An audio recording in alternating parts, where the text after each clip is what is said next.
பயன்படுத்தினால் பல ஆண்டுகள் நோய் இல்லாமல் வாழலாம் என்கிறார் டாக்டர் கௌதமன் அவர்கள். நிகழ்ச்சியில் அடுத்த பகுதியாக வரவிருப்பது பல்லாண்டு வாழ்ந்திட. அன்பான கலைஞர் தொலைக்காட்சி நேயர்களுக்கு என்னுடைய இனிமையான காலை வணக்கங்கள். இன்றைக்கி நம்ம பார்க்கக்கூடிய தாவரத்துடைய பெயர் குறுஞ்செடி அப்படின்னு சொல்லக்கூடிய ஒரு புதர் செடி வகை தாவரம். இந்த குறுஞ்செடி பார்த்திங்கன்னா ரொம்ப அழகான பச்சை நிறமான இலைகளை கொண்டிருக்கும், வெண்மை நிறமான பூக்களை கொண்டிருக்கும். பார்ப்பதற்கு வேப்பம்பூ போலவே இருக்கக்கூடிய வெண்மை நிறமான பூக்களை கொண்டிருக்கக்கூடிய ஒரு தாவரம்.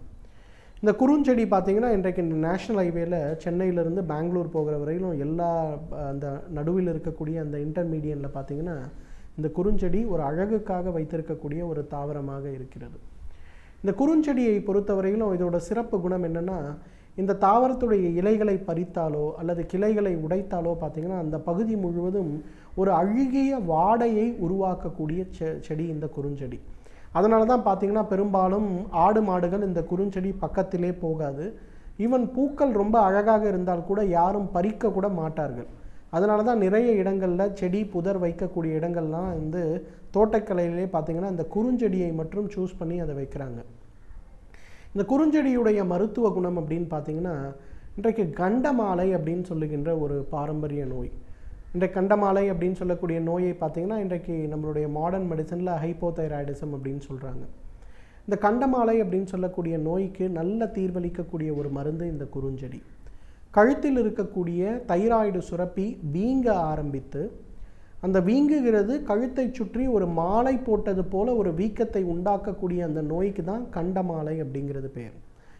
கண்டமாலை வந்து ஏற்பட்டவர்களுக்கு நம்ம வந்து ஒரு ஸ்கேன் செய்து பார்த்தோமேயானால் அந்த கழுத்து பகுதியில் இருக்கக்கூடிய அந்த தைராய்டு சுரப்பி வீக்கம் அடைந்திருந்து பிளாஸ்டோன்னு சொல்லுவாங்க, அதாவது ஒரு வகையான ரப்பர் போன்ற பொருளாக மாறி இருக்கிறது அப்படின்னு சொல்லக்கூடிய நோய் தான் இந்த கண்டமாலை. இந்த கண்டமாலைக்கு சிறந்த ஒரு தீர்வளிக்கக்கூடிய மருந்து இந்த குறுஞ்செடி. குறுஞ்செடியிலிருந்து எடுக்கக்கூடிய சாறு ஒரு 5 மில்லி அளவுக்கு, அதிலிருந்து கிடைக்கக்கூடிய பால் ஒரு 30 மில்லி அளவுக்கு எடுத்து காலை ஒரு வேளை உணவுக்கு முன்பு, இரவு ஒரு வேளை உணவுக்கு முன்பு அப்படிங்கிற மாதிரி தொடர்ந்து சாப்பிட ஆரம்பித்தாலே ஒரு 6 மாத காலத்திலேயே பார்த்திங்கன்னா இந்த கண்டமாலை நோய் முழுமையாக மறைந்து போகிறத நம்ம பார்க்க முடியும். இரண்டாவது, தோல் சம்பந்தப்பட்ட நோய்கள், மிக குறிப்பாக கிரந்தி நோய் அப்படின்னு சொல்லுவோம். கிரந்தி அப்படிங்கிறது பார்த்திங்கன்னா உடல் முழுவதும் கடுமையான அரிப்பு ஏற்படும். அரிப்பு ஏற்படுகின்ற இடங்களில் சிறிது சிறிதாக கருப்பு நிற படையாக அல்லது வட்டமான ஒரு கட்டியாக ஒரு நோய் உருவாவதை நம்ம பார்க்கலாம். இதற்கு கிரந்தி நோய் அப்படிங்கிறது பேர். இந்த மாதிரி ஏற்படுகின்ற கிரந்தி நோய்க்கு நல்ல தீர்வளிக்கக்கூடிய மருந்து இந்த குறுஞ்செடி. குறுஞ்செடியிலிருந்து எடுக்கக்கூடிய சாறு ஒரு 30 மில்லி அளவுக்கு, பால் அல்லது தேன் ஒரு 20 மில்லி அளவுக்கு எடுத்து கலந்து காலை ஒரு வேளை மட்டும் உணவுக்கு முன்பு அப்படிங்கிற மாதிரி சாப்பிட வேண்டும். சாப்பிட்டோமேனால் ஒரு 15 நாட்களிலேயே பார்த்திங்கன்னா உடலில் இருக்கக்கூடிய அந்த படையினுடைய நிறமே மறைந்து போய் ஒரு 3 மாத காலத்திலேயே பார்த்திங்கன்னா அந்த தோல் நோய் இருந்த இடம் தெரியாமல் மறைந்து போகக்கூடிய அளவுக்கு நல்ல தீர்வளிக்கக்கூடிய ஒரு மருந்து இந்த குறுஞ்செடி. இந்த குறுஞ்செடியுடைய இன்னொரு குணம் என்னன்னு கேட்டிங்கன்னா, எஸ்எல்இன்னு சொல்லுவாங்க, சிஸ்டமிக் லூப்பஸ் எரித்திமேட்டஸ் அப்படின்னு சொல்லுவாங்க. உடலை பாதிக்கின்ற ஒரு வகையான ஆட்டோ இம்யூன் சம்பந்தப்பட்ட நோய் அது. அந்த நோய் ஏற்படும் போது கூட இந்த கிரந்தி செடியிலிருந்து எடுக்கக்கூடிய சாறை உள்ளுக்கு சாப்பிட்டோமேயானால் இந்த குறுஞ்செடியிலிருந்து எடுக்கக்கூடிய சாறு மிக வேகமாக அந்த ஆட்டோ இம்யூன் ப்ராசஸை ஓரளவு கட்டுக்குள் கொண்டு வர உதவும். அந்த மாதிரி ஓரளவு கட்டுக்குள் வந்து விட்டாலே பார்த்திங்கன்னா மிக வேகமாக அந்த நோய் குணமடைகிறத நம்ம பார்க்கலாம். அதே போல் இந்த குறுஞ்செடியிலிருந்து எடுக்கக்கூடிய அந்த எண்ணெயை வந்து தலையில் தேய்த்து குளிக்கின்ற ஒரு வழக்கத்தை வைத்து கொண்டாலே எவ்வளவு நாள்பட்ட டேண்ட்ரஃப் சம்பந்தப்பட்ட பொடுகு சம்பந்தப்பட்ட பிரச்சனையாக இருந்தாலும் அவை மறைந்து போகிறத பார்க்கலாம். ஏன்னா பெரும்பாலான நேரங்களில் பார்த்திங்கன்னா இந்த டேண்ட்ரஃப் சம்பந்தப்பட்ட பிரச்சனைகள் ஏற்படும் போது முகம் முழுவதும் பொறியாக மாறிவிடுகிறது. முகம் முழுவதும் பொறியாக மாறுவது மட்டுமல்லாமல் கண்களுடைய இமைவுகளில், மீசைகளில், தாடிகளில் கூட சமயத்தில் அந்த பொடுகுகள் உருவாவதை நம்ம பார்க்க முடியும். நிறைய பெண் குழந்தைகளுக்கு பார்த்திங்கன்னா கூட இந்த பரீட்சை நேரங்கள் வரும்போது மன அழுத்தத்தினாலேயே பார்த்திங்கன்னா தலை வாரும்போது வெண்மை நிறமான பொடிகள் தலையிலிருந்து கொட்டிக்கொண்டே இருப்பதை நம்ம பார்க்க முடியும். அதையும் குறைப்பதற்கு இந்த குறுஞ்செடியிலிருந்து எடுக்கக்கூடிய எண்ணெய்க்கு சக்தி உண்டு.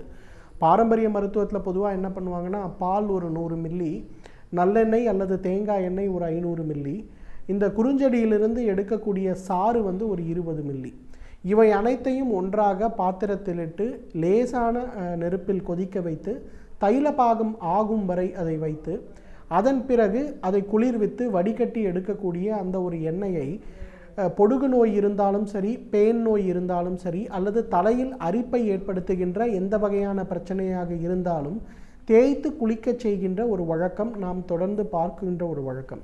இதை செய்யும்போது பார்த்திங்கன்னா தலைமுடி நன்றாக கருகருவென்று வளருவதை நம்ம பார்க்கலாம், அடர்த்தியான தலைமுடி வளருவதை பார்க்கலாம், ஸ்கேல்ப்னு சொல்லக்கூடிய அது சம்பந்தப்பட்ட அரிப்பு பொடுகு சம்பந்தப்பட்ட பிரச்சனைகள் நீங்குவதை பார்க்கலாம். அனைற்றுக்கும் மேலாக பார்த்திங்கன்னா எந்த விதமான பக்க விளைவும் இல்லாமலேயே அந்த பொடுகு பேன் சம்பந்தப்பட்ட பிரச்சனையை நிரந்தரமாக தீக்குவதற்கு இந்த குறுஞ்செடியிலிருந்து எடுக்கக்கூடிய அந்த பதப்படுத்தி எடுக்கக்கூடிய எண்ணெய் ஒரு மிகச்சிறந்த மருந்தாக இருக்கிறது. இன்றைக்கு நிறைய பெண் குழந்தைகளுக்கு, ஆண்களுக்கு குறிப்பாக பார்த்திங்கன்னா முதுகு பகுதிகள் எல்லாமே பார்த்திங்கன்னா முள் போன்ற ஒரு தோற்றம் அளிக்கக்கூடிய ஒரு கட்டிகள் ஏற்படுவதை பார்க்கலாம். இந்த கட்டிகள் இருக்கிறதுனால எந்த விதமான அரிப்போ அல்லது ஒரு நிறமாற்றமோ இருப்பதில்லை. ஆனால் முதுகில் கை வைத்து பார்த்தால் அந்த இடங்களில் முட்களில் கை பார்ப்பது போல ஒரு தோற்றம் ஏற்படுவதை பார்க்கலாம். அந்த மாதிரி ஏற்படுகின்ற அந்த தோற்றம் உடல் முழுவதும் ஏற்படுவதை கூட நிறைய நேரங்களில் நம்ம பார்க்க முடிகிறது. இந்த மாதிரி இருக்கும்போது பார்த்திங்கன்னா இது நாளடைவில் தோலுடைய அமைப்பையே மாற்றி முள்ளம் பன்றி மாதிரி தோலை மாற்றிவிடக்கூடிய ஒரு நோயாக மாறிவிடுகிறது. இதை சில நேரங்களில் பார்த்திங்கன்னா உடலுடைய ஒரு பகுதிகளில் பார்க்கலாம், சில நேரங்களில் உடலுடைய நிறைய பகுதிகளில் பார்க்கலாம். இதற்கு கூட குறுஞ்செடியிலிருந்து எடுக்கக்கூடிய அந்த எண்ணெய் ஒரு மிகச்சிறந்த மருந்தாக இருக்கிறது. எனவே நேயர்களே, குறுஞ்செடியிலிருந்து எடுக்கக்கூடிய அந்த ஒரு எண்ணெய் தோல் சம்பந்தப்பட்ட, பொடுகு சம்பந்தப்பட்ட, பேன் சம்பந்தப்பட்ட, குறிப்பாக அல்சரேட்டிவ் டெர்மடைட்டிஸ் சம்பந்தப்பட்ட நோய்களுக்கு இயற்கை கொடுத்திருக்கின்ற மிகச்சிறந்த அருமருந்து. தகுந்த மருத்துவ ஆலோசனையின் பேரில் சரியான முறைப்படி அதை உபயோகப்படுத்தினோமையானால் நம்மாலும் பல்லாண்டு காலம் ஆரோக்கியமாக வாழ்ந்திட முடியும். இன்றைக்கு மனுஷ்யபுத்திரன் அவர்கள் சமூகத்தில் நடந்து கொண்டிருக்கின்ற நல்ல செயல்களையும் பிரச்சனைகளையும் பற்றி நம்மிடையே பேச வந்திருக்கிறார். அவற்றை கவனிக்கலாம். நிகழ்ச்சியில் அடுத்த பகுதியாக வரவிருப்பது தீதும் நன்றும்.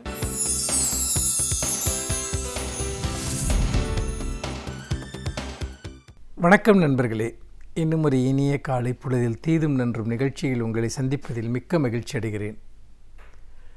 சமீபத்தில் வந்த ஒரு செய்தி, ஒரு புள்ளி விவரம் என்பது கவலை தரக்கூடியதாக இருந்தது. அது கருக்கலைப்புகளை பற்றியது. அதாவது நம் நாட்டில் சட்டபூர்வமான கருக்கலைப்புகளினுடைய எண்ணிக்கை பெரிய அளவிற்கு அதிகரித்திருக்கிறது என்பதுதான் அந்த செய்தி. குறிப்பாக ஒவ்வொரு மாநிலத்திலும் இது எந்த அளவிற்கு அதிகரித்திருக்கிறது என்கிற புள்ளி விவரங்களை காட்டுகிற போது சென்னையிலும் மிகப்பெரிய அளவிற்கு இந்த சட்டபூர்வ கருக்கலைப்புகள் நடந்து கொண்டிருக்கின்றன என்பதை பற்றி அந்த செய்தி சுட்டி காட்டுகிறது. இன்றைக்கு இந்த சட்டபூர்வமான கருக்கலைப்புகள் அல்லது சட்டபூர்வம் அல்லாத கருக்கலைப்புகள், இதன் வழியாக பெண்களுடைய உடலுக்கும் உயிருக்கும் ஏற்படக்கூடிய அபாயங்கள், இதனுடைய விளைவுகளை பற்றி சர்வதேச அளவில் மிகப்பெரிய அளவிற்கான விவாதங்கள் நடந்து கொண்டிருக்கின்றன. நாம் இதை பற்றி பேசாமல் இருக்க முடியாது. நம் நாட்டில் சட்டபூர்வமாக கருக்கலைப்பு அங்கீகரிக்கப்பட்டிருக்கிறது. வேறு பல நாடுகளில், குறிப்பாக சில மத ரீதியான ஒரு கட்டுத்திட்டங்கள் கடுமையாக உள்ள நாடுகளில் கருக்கலைப்பிற்கு அனுமதி கிடையாது. ஆனால் பெண்கள் இன்றைக்கு நவீன வாழ்க்கை முறையில் அவர்களுடைய உடல் நலம், வாழ்க்கையை திட்டமிடுதல், எப்போது குழந்தை பெற்றுக்கொள்வது என்பது தொடர்பாக அவர்களுக்கு இருக்கக்கூடிய பல்வேறு விதமான நெருக்கடிகளின் காரணமாக கருக்கலைப்பு என்பது இன்றைக்கு ஒரு அடிப்படையான ஒரு உரிமையாக, சட்டபூர்வ உரிமையாக மாற்றப்பட்டிருக்கிறது. ஆனால் உலகளாகிய அளவில் கருக்கலைப்புகளினுடைய எண்ணிக்கை, அதனுடைய விளைவுகள் என்பது மிக மிக அதிர்ச்சியூட்டக்கூடியதாக இருக்கிறது என்பதை இன்றைக்கு வரக்கூடிய புள்ளி விவரங்கள் சுட்டி காட்டுகின்றன.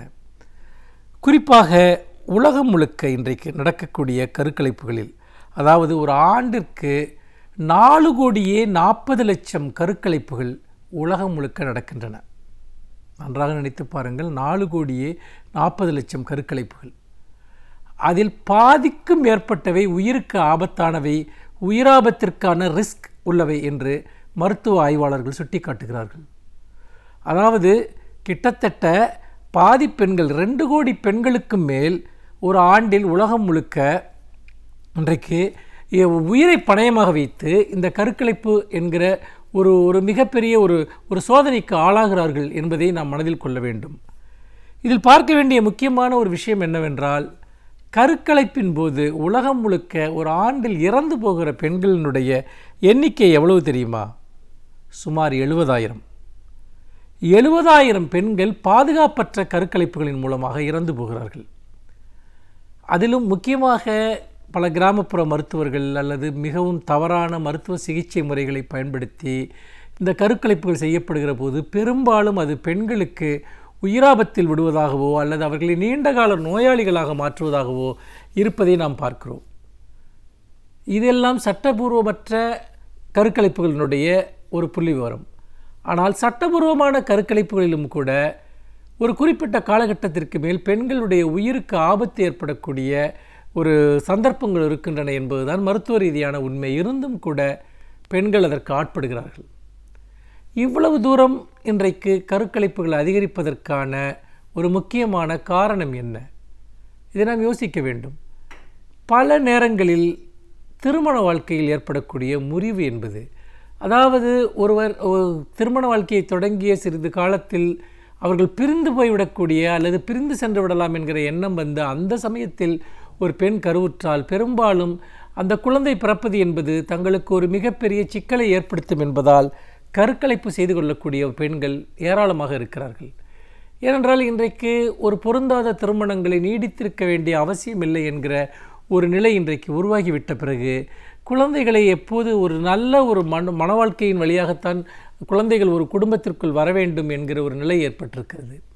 இதன் காரணமாக கருக்கலைப்புகள் அதிகரித்திருக்கின்றன. இன்னொரு விஷயம் முக்கியமானது, பாலியல் ரீதியாக பலாத்காரம் செய்யப்பட்டோ அல்லது ஏமாற்றப்பட்டோ கருவுறக்கூடிய பெண்கள்.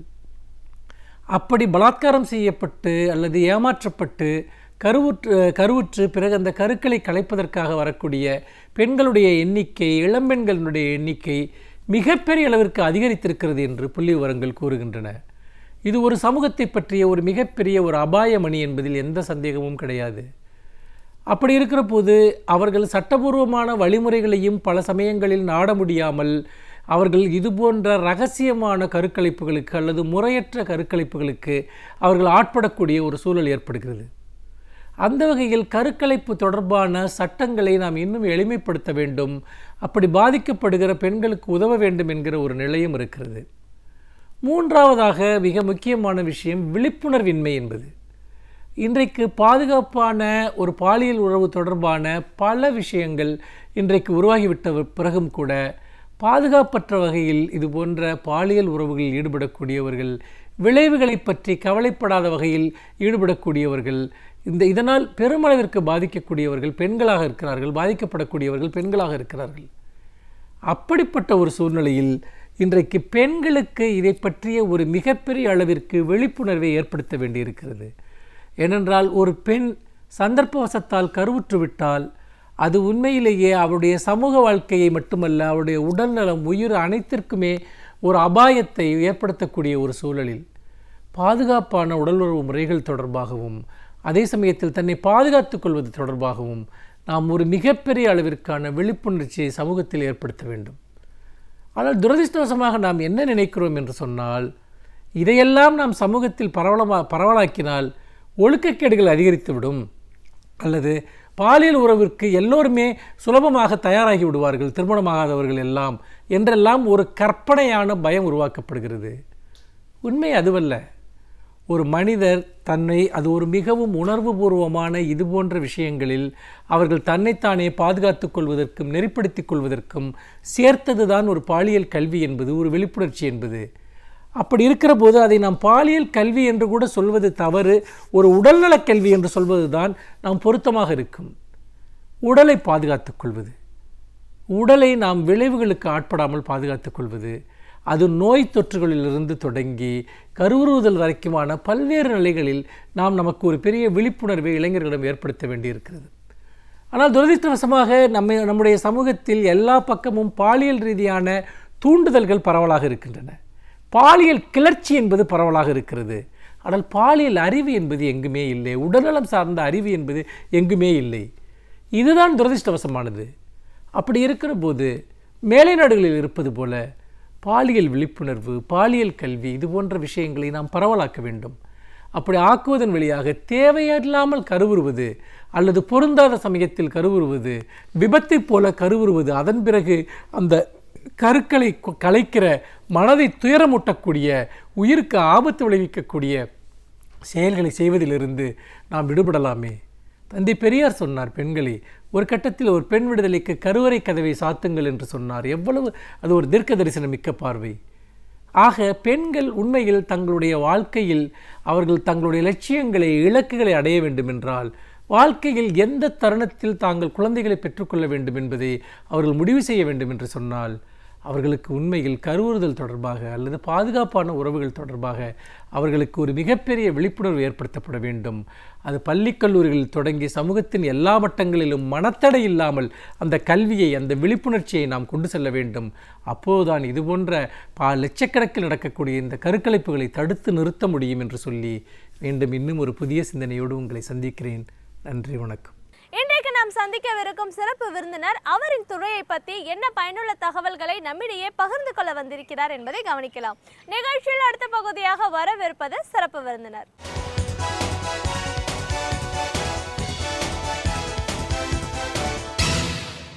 வணக்கம் நேயர்களே, விடியலேவா நிகழ்ச்சியின் சிறப்பு விருந்தினருக்கான நேரம் இது.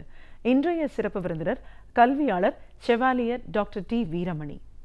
ஒரு கல்வியாளராக கல்வி அப்படிங்கிறது இன்னைக்கு எப்படி இருக்குது, புதிய உயர்கல்வி கொள்கையினால் என்ன மாதிரியான ஒரு மாற்றத்தை, விளைவுகளை ஏற்படுத்தக்கூடும், ஒரு கல்லூரியில் போகிற மாணவருக்கும் பள்ளியில் இருக்கிற மாணவர்களுக்கும் என்ன மாதிரியான ஒரு புரிதல் இருக்குது, ஆசிரியர்களோட பணி எப்படி, இப்படி பல விஷயங்களை இன்றைக்கி நம்ம அவர்கிட்ட கேட்டு தெரிஞ்சுக்கலாம். வணக்கம் சார். வணக்கம். ஒரு கல்வியாளராக முதல்ல எங்கள் நிகழ்ச்சிக்கு உங்களை வரவேற்கிறோம் சார். நன்றி.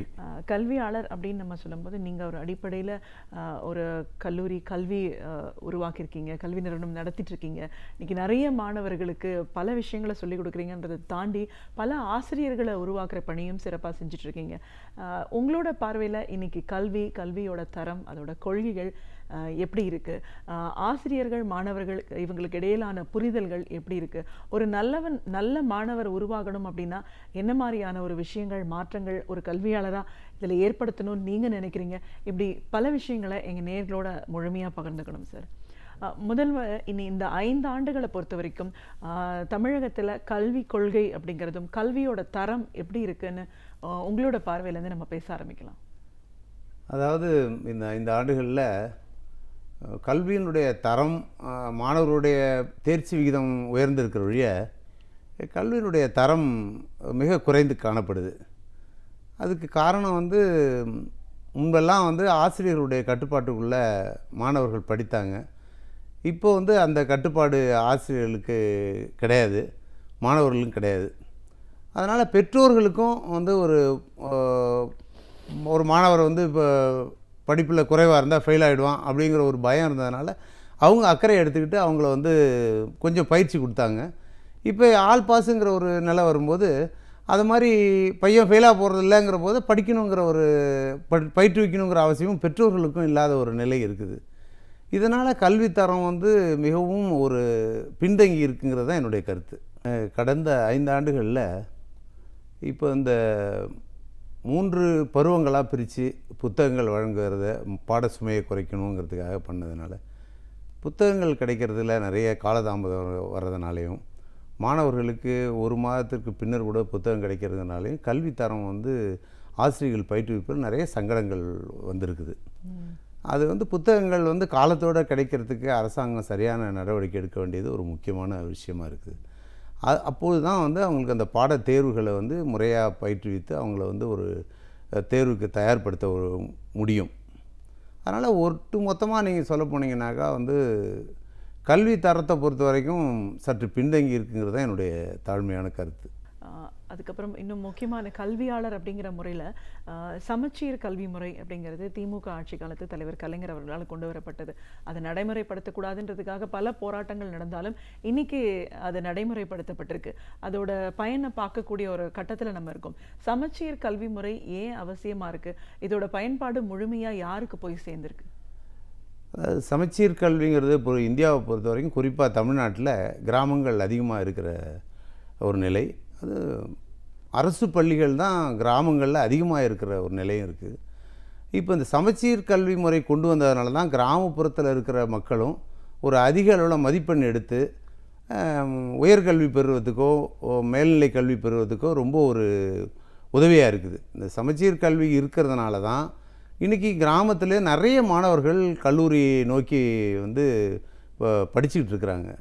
அதுக்கு வந்து கலைஞருடைய அந்த சமச்சீர் கல்வி திட்டம் வந்து ஒரு அருமையான ஒரு திட்டம், அது வரவேற்க வேண்டிய ஒரு திட்டம். அது மாணவர்களுக்கு பெரிய அளவில் ஒரு இன்றைக்கு ஒரு புரட்சி, கல்வி புரட்சியில் வந்து செய்து அதன் மூலம் வந்து கிராமத்தில் இருக்கிற லட்சக்கணக்கான மாணவர்களும் நல்ல மதிப்பெண் எடுத்து நகரத்தில் இருக்கிற மாணவர்களோட போட்டி போட்டு, இன்னும் குறிப்பாக சொல்லப்போனால் தனியார் பள்ளிகளில் இருக்கிற படிக்கிற மாணவர்களுக்கு இணையாக வந்து கிராமத்தில் இருக்கிற மாணவர்களும் மதிப்பெண் எடுக்கிறதுக்கு அந்த சமச்சீர் கல்வி முறை ஒரு அருமையான ஒரு திட்டம். இப்போது நீங்கள் ஒரு ஆசிரியர் பயிற்சி நிறுவனமும் இதோட கூட நடத்திட்டு இருக்கீங்க, நிறைய ஆசிரியர்களை உருவாக்கியிருக்கீங்க. அப்படின்னும் போது இன்னைக்கு நிறைய கல்லூரிகள் பள்ளிகள் இருந்தாலும் அங்கெல்லாம் வந்து அரசு பள்ளிகளில் ஆசிரியர் பணியிடங்கள் நிரப்பப்படாமல் இருக்குது அப்படின்னு நம்ம சொல்கிறத பார்க்குறோம். ஆனால் நிறைய பேர் இதை டீச்சர் ட்ரைனிங் முடிச்சுட்டு வெளியில் வந்துட்டே இருக்கிற ஒரு சூழலும் பார்க்கணும். இந்த இரண்டுத்துக்குமான இடைவெளி எதனால் எப்படி ஏற்படுது? அதாவது இப்போ வந்து ஆசிரியர் பயிற்சி நிறுவனங்களில் வந்து ஏறத்தாழ ஒரு 5 ஆண்டுகளுக்கு முன்னாடி ஆயிரக்கணக்கான கல்வி நிறுவனங்கள், ஆசிரியர் பயிற்சி நிறுவனங்கள், பிஎட் காலேஜஸ் இருந்தது. இன்றைக்கி கிட்டத்தட்ட அந்த ஆயிரக்கணக்கான நிறுவனங்கள் மூடப்பட்டுட்டு. அதுக்கு என்ன காரணம்னா, இப்போ இந்த செட்டுன்னு ஒரு எக்ஸாம் திட்டத்தை கொண்டு வந்தாங்க. அதன் மூலம் வந்து அந்த தேர்வு எழுதி இப்போ கரண்ட்டில் படித்த மாணவர்கள் மட்டும்தான் அந்த தேர்வில் எழுதி ஆசிரியர்கள் அந்த தேர்வு எழுதி மதிப்பெண் பெற்று அந்த தேர்வில் வந்து தேர்ந்தெடுக்கப்படுகிறார்கள். உதாரணமாக ஒரு 5 ஆண்டுகளுக்கோ 10 ஆண்டுகளுக்கு முன்னாடி படித்தவர்கள் அவர்களால் அந்த பழைய கல்வி முறையிலிருந்து இப்போ இருக்கிற இந்த தேர்வு முறைக்கு தகுந்த மாதிரி தன்னை தயார்படுத்திக்கிட்டு தேர்வு எழுதி வெற்றி பெற முடியலை. அதனால் ஆசிரியர் படிப்புக்கு முன் வரக்கூடியவங்களோட எண்ணிக்கை குறைஞ்சி போய் ஏறத்தாழ ஆயிரக்கணக்கான கல்வி நிறுவனங்கள், டீச்சர் ட்ரைனிங் சென்டர்கள் மூடப்பட்டுட்டு. இப்போ அதனால் என்ன ஆகிடுதுனாக்கா, வருங்காலத்தில் வந்து ஆசிரியர்களுடைய பற்றாக்குறை ஏற்படுறதுக்கு கூட ஒரு வாய்ப்பு இருக்குது. அது ரொம்ப ஒரு நமக்கு வருத்தப்பட வேண்டிய ஒரு விஷயம். ஏன்னா ஆசிரியர்கள் பற்றாக்குறை வந்ததுனாக்கா நிச்சயமாக மாணவர்களை உருவாக்க முடியாது. அப்துல் கலாம் சொன்னார், இந்தியாவினுடைய எதிர்காலம் வந்து நம்மளுடைய மாணவர்கள் கையில் தான் இருக்குதுன்னு. அந்த மாணவர்களை உருவாக்கக்கூடிய பொறுப்பு யார்கிட்ட இருக்குன்னா ஆசிரியர்கள்ட்ட இருக்குது. இப்போ இது மாதிரி ஆசிரியர்கள் நிரப்பப்படாமல் இன்னும் சொல்லப்போனால் எய்டடு ஸ்கூல்ஸில் கிட்டத்தட்ட ஒரு 2 லட்சம் அளவுக்கு வந்து இன்றைக்கி ஆசிரியருடைய பற்றாக்குறை இருக்குது. அதனால் பல கல்வி நிறுவனங்களில் வந்து ஆசிரியர்களுக்கு வந்து போதிக்கிறதுக்கான வாய்ப்பு இல்லாதனால மாணவர்கள் மிகவும் சிரமப்படுறாங்க. இந்த கல்வி நிறுவனங்கள் வந்து பொதுவாக சொல்ல போனீங்கன்னா சம்பளங்கிற இதில் பார்த்தீங்கன்னா ஆசிரியர்கள் தான் மிக குறைவான சம்பளம். நீங்கள் வந்து +2க்கு அப்புறம் ஒரு இன்ஜினியரிங் படிச்சுட்டு 4 வருஷம் படிச்சுட்டு வேலைக்கு போகிறவங்களுடைய சம்பளமும், +2க்கு அப்புறம் அவங்க வந்து பிஏ படிச்சுட்டு எம்ஏ முடிச்சுட்டு பிஎட் படிச்சுட்டு அதுக்கப்புறம் 7 ஆண்டு காலம் படித்துட்டு அவங்க வாங்குகிற சம்பளமும் பார்த்திங்கன்னா பெரிய இடைவெளி அதிகமாக இருக்கிறதுனால ஆசிரியர் பணியை தேர்ந்தெடுக்கக்கூடிய வாய்ப்பு கூட எதிர்காலத்தில் அற்றுப்போகுங்கிற நிலைமை வந்துடுச்சு. ஏன்னா இன்றைக்கி டீச்சர் ட்ரைனிங்கிறது கிட்டத்தட்ட ஒரு 90% க்ளோஸ் பண்ணிட்டாங்க. இப்போ பிஎட் காலேஜ் வந்து இப்போ 2 ஆண்டுகள் ஆக்கிட்டாங்க. இப்போ இந்த 2 ஆண்டுகள் ஆனதுனால ஒவ்வொரு கல்லூரிகள்லேயும் வந்து 50%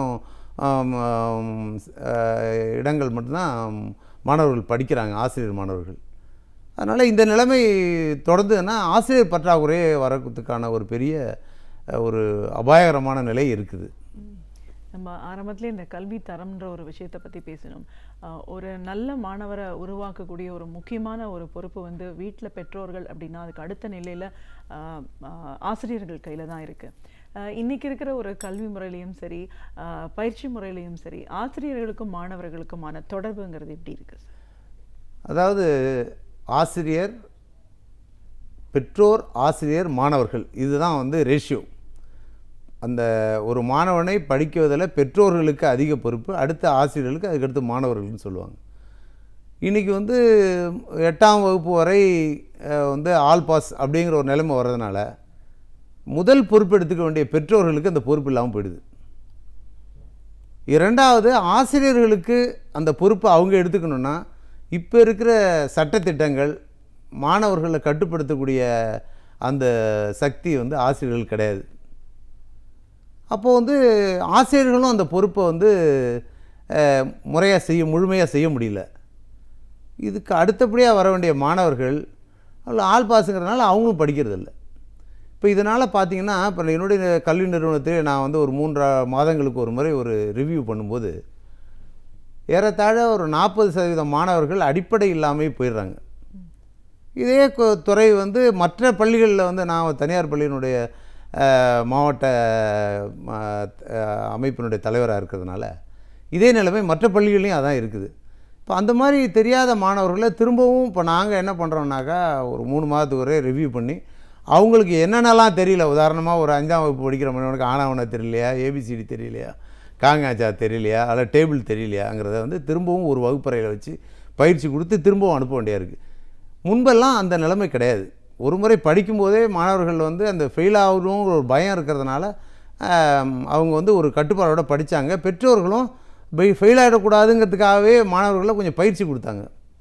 இப்போ அந்த பொறுப்பு வந்து 2 பேருக்கு இல்லாத போனதுனால மாணவர்கள் வந்து சரியாக படிக்க முடியாத ஒரு சூழல் வந்து இன்றைக்கி ஆசிரியர்களுக்கும் மாணவர்களுக்கும் பெற்றோர்கள் இருக்கிற வந்து ஒரு சுமூகமான உறவு சரியாக இல்லை. இதை வந்து நம்ம உருவாக்கணுன்னாக்கா ஓரளவு ஆசிரியர்களுக்கு வந்து சில அதிகாரங்கள் தேவை. அப்படி இல்லைன்னா பெற்றோர்கள் இப்போல்லாம் ஒரு பிள்ளைங்க தான் எல்லோரும், அதாவது நாம் இருவர் நமக்கு ஒருவர்னு வந்துடுச்சு. இப்போ ஒரு குழந்தைங்களை வச்சுருக்கவங்க தான் பிள்ளைங்களை கண்டித்து வளர்க்காமல் ரொம்ப செல்லமாக வளர்க்குறாங்க. அதனால் என்ன ஆகிடுதுன்னா அவங்களுடைய கல்வித்தரம் வந்து பெற்றோர்களை கண்டித்து வளர்க்க முடியல. ஆசிரியர்களுக்கும் அந்த அதிகாரம் இல்லை. அப்படின்னா யார் தான் அவங்கள படிக்க வைக்கிறதுங்கிறது ஒரு பெரிய கேள்விக்குறியாக இருக்குது. இப்போ இன்றைக்கி டாஸ்மார்க்குங்கிறது ஒரு பெரிய சமுதாய சீர்கேடாக போயிடுச்சு. ஒரு 8ஆம் வகுப்பு படிக்கிற மாணவன் கூட பீர் குடிச்சிட்டு வகுப்பறைக்கு வர வேண்டிய சூழல் வந்துடுச்சு. அது மாதிரி வர மாணவர்களை எந்த ஆசிரியராலையும் கட்டுப்படுத்த முடியாத ஒரு நிலையை ஆசிரியர்கள் தள்ளப்பட்டிருக்கிறாங்க. அதை கண்டு காணாமல் தான் ஆசிரியர்கள் போக வேண்டிய ஒரு நிலையும் இன்றைக்கி சமுதாயத்து மத்தியில் ஆசிரியர்களுக்கு இருக்கிற ஒரு பெரிய சவால். இப்போ நீங்கள் சொன்னீங்க ஆசிரியர் மாணவர்களுக்கான தொடர்பு அப்படின்னு சொல்லும்போது இந்த சில விஷயங்களை நம்ம அவங்களுக்கு கேட்க முடியல அப்படின்ற ஒரு சூழல் தான் இன்றைக்கி ஏற்படுது அப்படின்னு சொன்னீங்க. இதையெல்லாம் தாண்டி ஒரு நல்ல ஆசிரியர் அப்படின்னா அவங்களுக்கான தகுதிகள்லாம் என்னெல்லாம்? ஆனால் இந்த சூழலிலும் கூட நல்ல ஆசிரியர்கள் பொறுப்போட அந்த மாணவர்கள் ஒரு மாணவர்களையும் தனிப்பட்ட கவனம் எடுத்து அவங்கள வந்து பின்தங்கி இருக்கிறதுக்கான காரணங்களை அறிஞ்சு அவங்களுக்கு குடும்ப சூழல், உதாரணமாக ஒரு குடிகார தகப்பனுடைய பிள்ளைகளாக இருக்கிறவங்க வீட்டில் நைட்டு படிக்க முடியாது, சமைச்ச சாப்பாடை சாப்பிட முடியாது. அந்த மாதிரி சூழலில் ஆசிரியர்கள் வந்து தன்னுடைய இடைவெளி நேரங்களில் தன்னுடைய பொறுப்பெடுத்து மாணவர்களை பயிற்றுவிக்கிறாங்க. அதன் மூலமே நிறைய மாணவர்கள், இன்னும் சில மாணவர்களுக்கு உணவு கூட இல்லாத படிக்க வர மாணவர்களை ஆசிரியர்கள் கூட, எங்கள் காரைக்காலில் வந்து கேசவசாமின்னு ஒரு ஆசிரியர், அவர் என்ன பண்ணுவார்னா காலையில் வரும்போது ஒரு 10 இட்லி பாக்கெட் வாங்கிட்டு வருவார். காலையில் யாரெல்லாம் சாப்பிடல அப்படின்னு கேட்பார். அவங்களுக்கெல்லாம் ஒரு பாக்கெட்டை கொடுத்து அந்த சாப்பிட சொல்லுவார். அது மாதிரி ஆசிரியரோட பணி வந்து மிக ஒரு மகத்தான பணி. இந்த சூழலுக்கு இடையிலையும் இன்றைக்கி மாணவர்கள் நல்லா படிக்கிறாங்கன்னா அது வந்து ஆசிரியர்களுக்கு இருக்கிற ஒரு பொறுப்பு உணர்வு. அது பெற்றோர்களை கூப்பிட்டு கூட ஏன் உங்கள் பையன் படிக்க மாட்டேங்கிறான் என்னங்கிறதெல்லாம் நிறைய ஆசிரியர்கள் அவங்களுடைய இல்லத்துக்கு சென்று விசாரித்து அந்த சூழ்நிலையை புரிஞ்சுக்கிட்டு அதுக்கு தகுந்த மாதிரி மாணவர்களை உருவாக்கக்கூடிய ஒரு முக்கியமான பொறுப்பை ஆசிரியர்கள் இன்றைக்கி செஞ்சுட்டு வராங்க.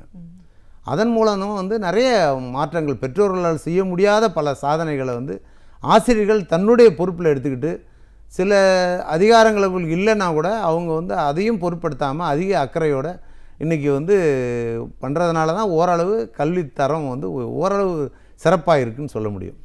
கண்டிப்பாக சார். ஆனாலும் இப்போ இருக்கிற சூழலில் நிறைய ஆசிரியர்கள் வந்து வீதியில் இறங்கி ஏதாவது ஒரு கோரிக்கையை முன் வச்சு போராட்டங்கள் நடத்திட்டு இருக்காங்க.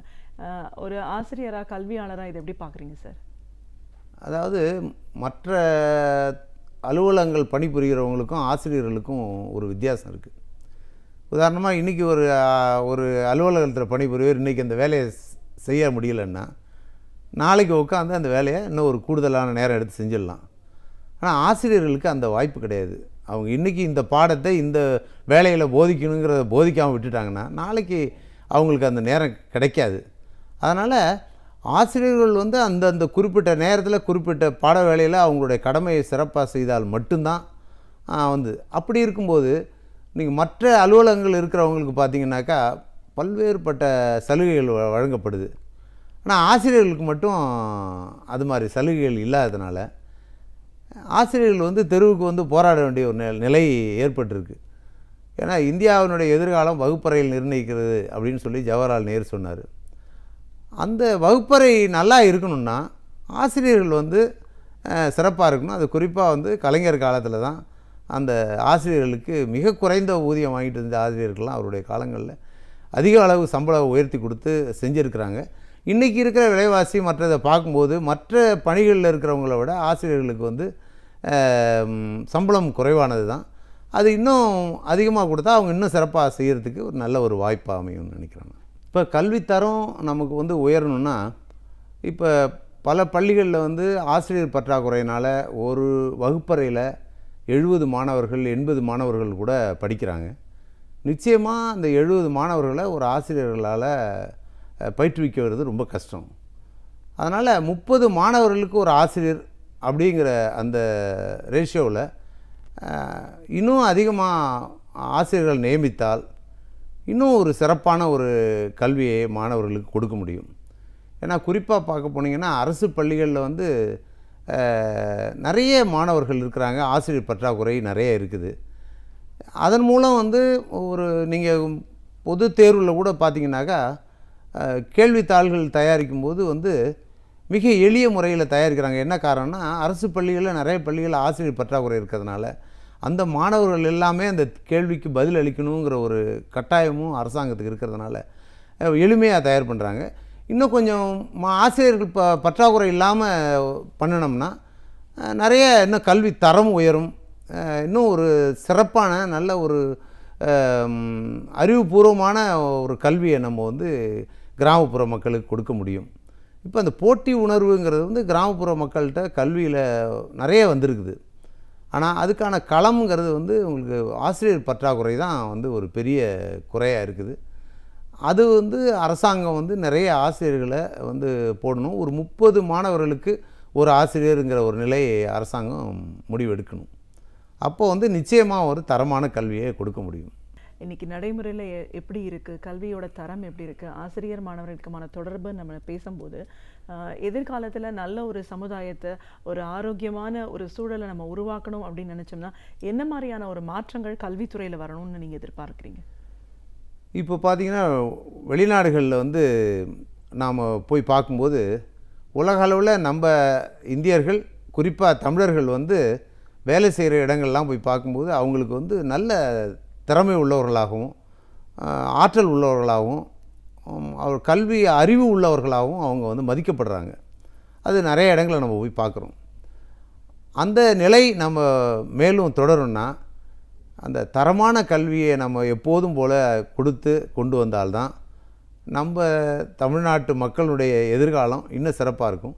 குறிப்பாக போனால் நம்ம நாட்டில் படிக்கிற பல பேர் வந்து வெளிநாடுகளில் போய் தான் தன்னுடைய பணியை தேடி சென்று நம்ம நாட்டில் கற்றுக்கொண்ட அறிவு உலக அளவில் வந்து பயன்படுத்துகிற வழியா நமக்கு பயன்படலை. அதுக்கு தகுந்த மாதிரி நம்ம நாட்டில் வந்து வேலை வாய்ப்புகளை அதிகமாக உருவாக்கி நம்ம பகுதியில் நம்ம நாட்டில் படித்தவர்கள் வந்து நம்ம நாட்டிலே வேலைக்கு போகிறதுக்கான ஒரு நல்ல திட்டங்களை கொண்டு வரணும். அப்பொழுது தான் அதனுடைய முழு பலனை நாம் அடைய முடியும். இப்போ ஒரு இலக்கியத்தில் முடத்தெங்குன்னு சொல்லுவாங்க. ஒரு தென்னை மரம் கொஞ்சம் வைக்கும்போதே சாய்வாக வச்சிட்டோம்னா பக்கத்து வீட்டு கொள்ளையில் தான் தேங்காய் விழும். அது மாதிரி இப்போ நம்மளுடைய கல்வி முறையில் சில குறைபாடு இருக்கிறதுனால நம்மளுடைய படித்த மாணவர்களுடைய அறிவு பூரா வெளிநாடுகளில் போய் தான் பயன்படுத்த வழியாக நமக்கு பயன்படலை. அந்த வகையில் நம்ம வந்து இன்னும் வேலைவாய்ப்புகளை உருவாக்குறது மாதிரி ஒரு இன்னும் தரமான கல்வியை நம்ம கொடுத்தோம்னா அதனுடைய முழு பலனை நாமளே அனுபவிக்கலாம். இப்போ ஒரு உதாரணத்துக்கு குறைபாடு அப்படின்னு நீங்கள் சொன்னீங்கன்னா என்ன மாதிரியான ஒரு குறைபாடு இருக்குது, என்ன மாற்றம் அதில் தேவை? குறைபாடுங்கிறது வந்து கல்வி தரமே வந்து சற்று குறைவாக தான் இருக்குது. அது காரணம் வந்து நான் முன்னாடி சொன்னது மாதிரி இந்த அடிப்படை கல்வி வந்து ரொம்ப ரொம்ப முக்கியமான விஷயம். ஏன்னா எப்படி ஒரு கட்டிடத்துக்கு அதனுடைய ஃபவுண்டேஷன் முக்கியமோ அது மாதிரி உயர்கல்வி போகும்போது அந்த அடிப்படை கல்வி தான் முக்கியமான விஷயமா இருக்குது. இன்றைக்கி வந்து ஓரளவு 10th அல்லது 12th வந்து ஒரு அடிப்படை கல்வியை போதுமான அளவு அவங்க பெறாதனால கல்லூரிகளில் போய் பார்த்தீங்கன்னா நீங்கள் வந்து 100% நிரப்பப்படுற கல்லூரி இடங்கள் வந்து எத்தனை சதவீதம் அந்த கல்வியை முடிச்சுட்டு வராங்க. ஒரு என்ஜினியரிங்காக இருக்கட்டும், அல்லது ஒரு டாக்டர் படிப்பாக இருக்கட்டும், அல்லது ஒரு அறிவியல் கல்வியாக இருக்கட்டும், பார்த்திங்கன்னா முடிக்கிறவங்களோட எண்ணிக்கை ரொம்ப குறைஞ்சி போகுது. அது காரணம் என்னென்னா, இங்கே ரொம்ப எளிமையான கல்வியை வச்சுட்டு கல்லூரியில் கொண்டு போய் ஒரு கஷ்டமான ஒரு பாடத்திட்டங்களை வைக்கும்போது அதை படிக்காமல் அரியர்ஸ் விழுந்துடுது. அதில் நிறைய அரியர்ஸ் வச்சுருந்தனால ட்ராப் அவுட் ஆகுது, காலேஜ் விட்டு ட்ராப் அவுட் ஆகிறாங்க. அந்த மாதிரி ஒரு நிலைமை வராமல் அடிப்படை கல்வியை வந்து நிச்சயமாக நாம் வந்து தரமானதாக கொடுத்தால் மட்டும்தான் உயர்கல்வியை வந்து பெற முடியும். இன்னும் சொல்லப்போனால் நீங்கள் வந்து ஒரு ப்ரைமரி வரைக்கும் வச்சுருக்கிற ஸ்கூலில் சரியான அடிப்படை கொடுக்காததுனால ஹைஸ்கூல் வச்சுருக்கிறவங்களுக்கு என்ன கஷ்டம்னா 10th போய் அவங்கள பப்ளிக் எக்ஸாம் போகும்போது ரொம்ப கஷ்டப்பட வேண்டியா இருக்குது. இன்னும் ஹையர் செகண்டரி வச்சுருக்கவங்களுக்கு இன்னும் கஷ்டமாக இருக்குது. அதனால் அடிப்படை கல்வியில் வந்து இன்னும் வந்து நம்ம அதிக கவனம் செலுத்தணும். அதில் வந்து அவங்களுக்கு கம்பல்சரியாக வந்து அந்த தரமான கல்வி இருக்கிறவங்களுக்கு மட்டும்தான் அவங்களுக்கு வந்து ப்ரொமோஷன் கொடுக்கணும். இல்லைன்னா அவங்கள திருப்பவும் அவங்கள தயார் பண்ணி கொண்டு வரணுங்கிற ஒரு நிலை வரணும். இப்போது உலக நாடுகளோட ஒப்பிட்டு பார்க்கும்போது அங்கெல்லாம் இந்த கல்வி முறை எப்படி செயல்படுதுன்னு நீங்கள் பார்த்தீங்க சார்? இப்போ உலக நாடோட நம்ம வந்து அதை வந்து ஒப்பிட்டு பார்க்கும்போது நம்ம நாட்டினுடைய கல்வியினுடைய எண்ணிக்கை, கல்வி படித்தவர்களுடைய எண்ணிக்கை வந்து ரொம்ப குறைவாக இருந்த காலம். உலக நாட்டில் வந்து குடும்ப அளவு எல்லாருமே ஓரளவு அடிப்படை கல்வியோடு இருக்கிறதுனால அவங்களுக்கும் நமக்கும் வந்து நிறைய வித்தியாசம் இருக்குது. அதாவது அடிப்படையான கல்வி விஷயங்கள் வந்து அவங்க வந்து பேசிக்காகவே ஒரு குடும்பத்துலேயும் தெரிஞ்சு வச்சுருக்குறாங்க. அவங்கள வந்து படிப்புங்கிறது வந்து ஓரளவு பேசிக்காக ஒரு அறிவை கொடுக்கறதோடு சரியாக போச்சு. அவங்க வந்து மேற்கொண்டு உயர்கல்வியிலையோ மற்றவர்களோ பெற்றோர்கள் வந்து அதை அக்கறை எடுத்துக்கிறதில்ல. நம்ம நாட்டில் பொறுத்த வரைக்கும் பேசிக்காக வந்து அடிப்படை கல்வியிலேருந்து கல்லூரி கல்வி வரைக்கும் பெற்றோர்கள்லேருந்து ஆசிரியர்கள்லேருந்து எல்லாரோடைய ஒரு ஒத்துழைப்போடு தான் அந்த கல்வி போதிக்கப்படுது.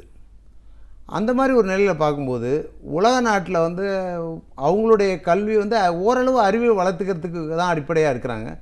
நம்ம நாட்டில் கல்வி முறையில் என்னென்னாக்கா அறிவை வளர்த்துக்கிறதோடு நம்ம வாழ்க்கையை நடத்துவதற்கே கல்வி தான் ஒரு அடிப்படையான விஷயமா இருக்குது. நாம் ஒரு வேலைக்கு போகணும், அதில் தான் சம்பாதிக்கணும் அப்படிங்கிற ஒரு கட்டாயம் வந்து நம்ம சமுதாய சூழல் அது மாதிரி இருக்குது. அதனால் நம்ம இன்றைக்கி உலக அளவில் பார்த்திங்கனாக்கா நம்ம நாட்டில் படித்தவர்களுடைய, குறிப்பாக தமிழ்நாட்டில் படித்தவர்கள், அது அமெரிக்காவாக இருக்கட்டும், பிரிட்டனாக இருக்கட்டும், அல்லது வந்து கல்ஃப் கண்ட்ரிஸாக இருக்கட்டும், எல்லா நாடுகள்லேயும் மலேசியா, சிங்கப்பூர் பார்த்திங்கன்னா தமிழ்நாட்டில் படித்தவர்களுடைய தரமான ஒரு சிந்தனை, அறிவு அதிகமாக இருக்குது.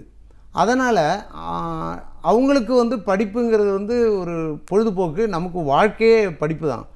அதனால தான் நம்ம வந்து அப்பையிலேருந்து நம்ம வந்து கல்வியில் வந்து ரொம்ப கவனம் எடுத்து படிக்க வச்சதுனால பெற்றோர்களுக்கு கிராமப்புறத்தில் ஏழை மக்களுடைய கனவு என்னென்னா, நான் கஷ்டப்பட்டேன், என் பிள்ளை கஷ்டப்படக்கூடாது அப்படின்லாம் ஒரு பெரிய கனவுகளோடு அவங்க வந்து மாணவர்களை படிக்க வச்சு கொண்டு வந்ததுனால நம்ம நாட்டில் இருக்கிறவங்க இன்றைக்கி உலக அளவில் வந்து சிறந்த அறிஞர்களாகவும் விஞ்ஞானிகளாகவும், இன்னும் சொல்லப்போனால் இங்கே இந்தியாவில் படித்த லட்சக்கணக்கான விஞ்ஞானிகள் பூரா வெளிநாடுகளில் இன்றைக்கி வந்து உயரிய கண்டுபிடிப்புகளுக்கெல்லாம் நம்ம தான் காரணமாக இருக்கிறோம்.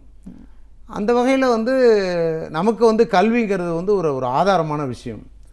நாம் இன்னும் பெற்றோர்களும் ஆசிரியர்களும் மாணவர்களும் சேர்ந்து நாம் வந்து ஒரு பொறுப்புணர்வோடு அந்த கல்வியை கற்பிப்போமானால் நிச்சயமாக திரும்பவும் உலக அளவில் நம்ம நாடு வந்து குறிப்பாக தமிழ்நாடு ஒரு நல்ல ஒரு உயர இடத்தை பெற முடியும்.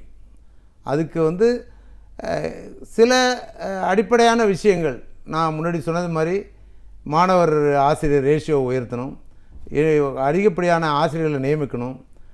அது வந்து இன்னொன்று உயர் அதிகாரிகள் வந்து பள்ளிகளை ஆய்வு செய்வது இருக்குது பாருங்கள், அது வந்து ரொம்ப ரொம்ப குறைஞ்சி போச்சு. அது வந்து வருஷத்துக்கு ஒரு முறை கம்பல்சரியாக வந்து உயர் அதிகாரிகள், இப்போல்லாம் வந்து உயர் அதிகாரிகள் வந்து பார்த்துட்டு ஃபைலை பார்த்துட்டு போகிறாங்க. அந்த மாதிரி நிலைலாம் முன்னாடிலாம் பார்த்திங்கன்னா ஒரு நாள் பூரா வந்து ஆய்வு செய்வாங்க. அப்போ செய்யும்போது இதில் உள்ள குறைகளை வந்து இவன் காம்படிஷன் நோட்லேருந்து டெஸ்ட் நோட்லேருந்து உயர் கல்வி அதிகாரிகள் பார்த்த காலம்லாம் உண்டு. இன்றைக்கி அந்த மாதிரி ஒரு நிலைமை இல்லை. அதுக்கு போதிய அதிகாரிகளை வந்து நாம் வந்து உயர் அதிகாரிகள் நியமித்து ஒரு ஒரு ஒரு மாதத்துக்கு ஒரு முறையாவது ஒரு பள்ளிக்கும் உயர் அதிகாரிகள் சென்று பார்வையிடணும். அதாவது ஒரு வள்ளுவர் சொல்லுவார், இடிப்பாறை இல்லா ஏமராமன் கெடுப்பார் இல்லான்னு கெடும்பாங்க. அது மாதிரி அதிகாரிகள் வந்து ஒரு மாதத்துக்கு ஒரு முறை ஒரு பள்ளியை வந்து சோதிக்கும்போது இன்னும் அவங்களுக்கு ஒரு பொறுப்புணர்வோடு அந்த வேலையை செய்யணுங்கிற ஒரு கட்டாயமும் ஏற்படும். அந்த ஒரு வகையில் பார்த்திங்கன்னா நம்ம வந்து இன்றைக்கி வந்து நாங்கள்லாம் படிக்கிற காலத்தில் ஒரு ஆனுவல் விசிட்டேஷன் வருவாங்க. இது எல்லாமே இடையில வந்து ஒரு குவார்ட்டர்லி ஆஃப் இயர்லிக்கு அப்புறம் வந்து ஒரு விசிட்டேஷன் வருவாங்க. அப்போ ஆசிரியர்கள் வந்து உயர் அதிகாரிகள் வருவாங்கன்னா அப்பப்போ உள்ள பாடங்களை தேர்வு செஞ்சு கரெக்டாக திருத்தி அதை வந்து அவங்களோட பார்வைக்கு வைப்பாங்க. இன்றைக்கி வர அதிகாரிகள் வந்து நிறைய பள்ளிகள் அதிகமாகிட்டு அதே அதிகாரிகள் தான் இருக்கிறாங்க. நீங்கள் பார்த்தீங்கன்னா ஒரு டிஸ்ட்ரிக்ட்லேயும் முன்னாடி ஒரு 50 ஸ்கூல் இருக்குன்னா இன்றைக்கி 500 ஸ்கூல் இருக்குது. அதே அதிகாரிகள் தான், ஒரு டிஓ தான் இருக்கிறாரு. அத்தனை பள்ளிகளும் அவரால் வந்து ஒரு நாள் உட்காந்து பார்வையிட முடியாது. அதோடு இல்லாமல் அரசாங்கத்தோட எல்லா திட்டங்களுக்கும் வந்து கல்வி அதிகாரிகளை அவங்க பயன்படுத்திக்கிறதுனால அவங்களுடைய பணியை அவங்க செய்ய முடியல. அதனால் அது மாதிரி இன்னும் நிறைய கல்வி அதிகாரிகளை நியமிக்கணும். அவங்க வந்து ஒரு பள்ளிக்கும் ஒரு மாதத்துக்கு ஒரு முறையாவது போய் முழு ஆய்வு நடத்துகிறோம். அது அப்போ தான் வந்து ஆசிரியர்களும் வந்து அந்த வேலையை ஒரு கட்டுப்பாடோடு செய்ய வேண்டிய ஒரு கட்டாயமும் இருக்கும். உதாரணத்துக்கு வந்து நாம் வந்து ஒரு சைக்கிள் ஓட்டுறோன்னா அதுக்கு பிரேக் இல்லைன்னா நம்ம ஓட்ட முடியாது.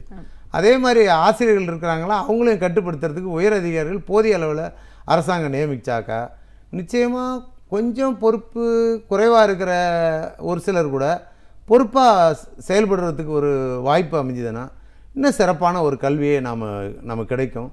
திரும்பவும் நாம் வந்து உலக அளவில் நம்மளுடைய மாணவர்கள் வந்து போட்டிகளில் பங்கு பெற்று செய்ய முடியும். குறிப்பாக நம்ம வந்து உடற்கல்வியில் வந்து நாம் அதிக கவனம் செலுத்தலை. நீங்கள் பார்த்தீங்கன்னா ஒரு பள்ளிக்கும் கம்பல்சரியாக ஒரு உடற்கல்வி ஆசிரியர் இருக்கணும். அப்போ தான் அவங்களுடைய ஃபிசிக்கலாக அவங்க வந்து தயாராக முடியும். இன்றைக்கி வந்து